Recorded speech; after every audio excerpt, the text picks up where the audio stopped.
أن نسرد الاتهامات التي قدم بها مبارك.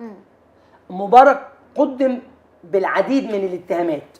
تمام. قتل المتظاهرين، أخذ عطية على سبيل العطايا اللي قدم بيها أنه أخذ من حسين سالم 5 فيلات في مدينة شرم الشيخ ليمكنه أنه هو يأخذ ويستولي ويضع يده على أراضي في شرم الشيخ. تمام.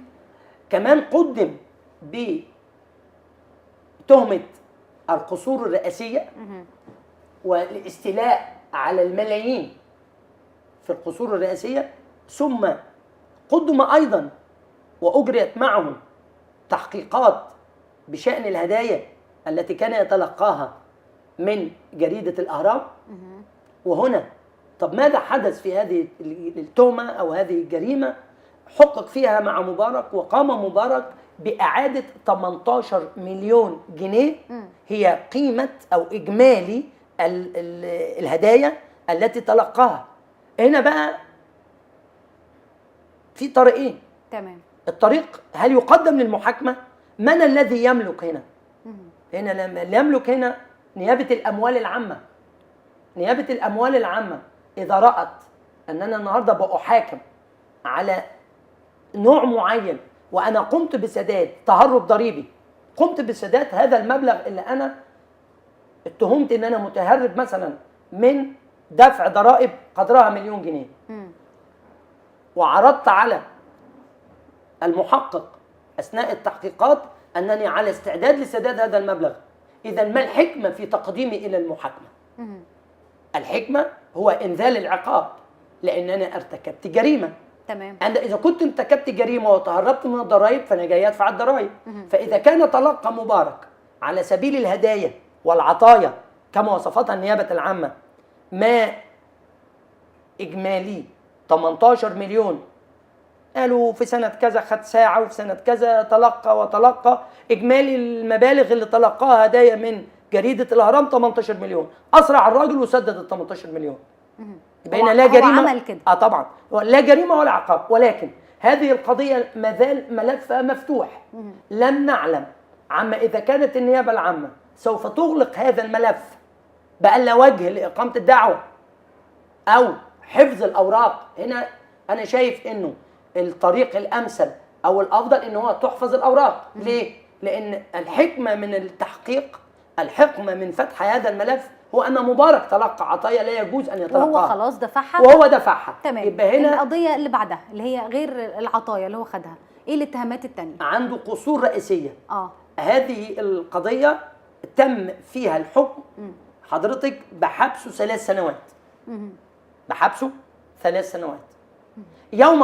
يوم أن صدر عليه الحكم كان مبارك قضى من هذا الحكم حوالي 2 و3 شهور. تمام. يوم أن صدر الحكم.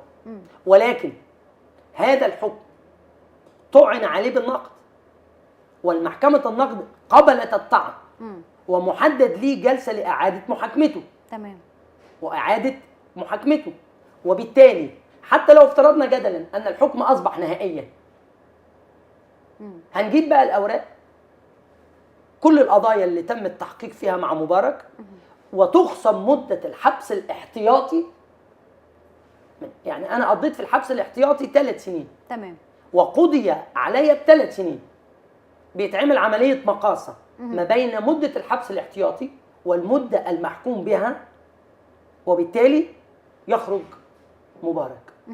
يبقى نشوف النهاردة القضايا، يبقى لازم لابد أن يكون عندنا في الإجابة على هذا السؤال لابد أن نتريث. يعني الإجابة على هذا السؤال هي مع بس المحامي فريد الديب، مش مع محمد فريد الديب. لازم بالعودة إلى ملفات القضايا. أنا عندي قتل المتظاهرين خد براءة، أخذ عطية الفيلات، والفيلات حضرتك النهاردة خدت انقضاء الدعوة العمومية بمضي المدة. تمام. ليه؟ ما ده جزئية برضه لازم على أساس إن هو قضاها. لا. هو تبين حضرتك في التحقيقات أن حسين سالم قدم هذه الفلل كهدية أو كعطية لمبارك في عام 2000. وانت جيت تحاكم مبارك في سنة 2011. تمام. عندنا نص المادة 15 من قانون الإجراءات الجنائية بتنص على إيه حضرتك؟ على أنها تنقضي الدعوة الجنائية في مواد الجنايات بمضي 10 سنوات، وفي الجنح بمضي 3 سنوات، وفي المخالفات بمضي سنة. لما نشوف ده هو مقدم في دي بجنحة، مقدم في جنحة حتى ولو كانت جناية.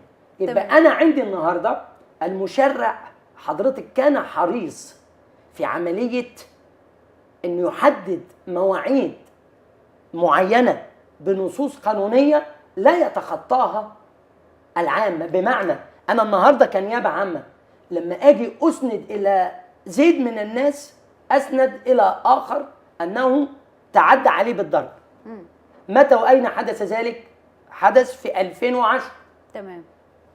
والإبلاغ في 2014. هنا بقى بتنقضي الدعوة العمومية بمضي 3 سنوات باعتبارها جنحة. يعني مبارك هيخلى سبيله ولا لا؟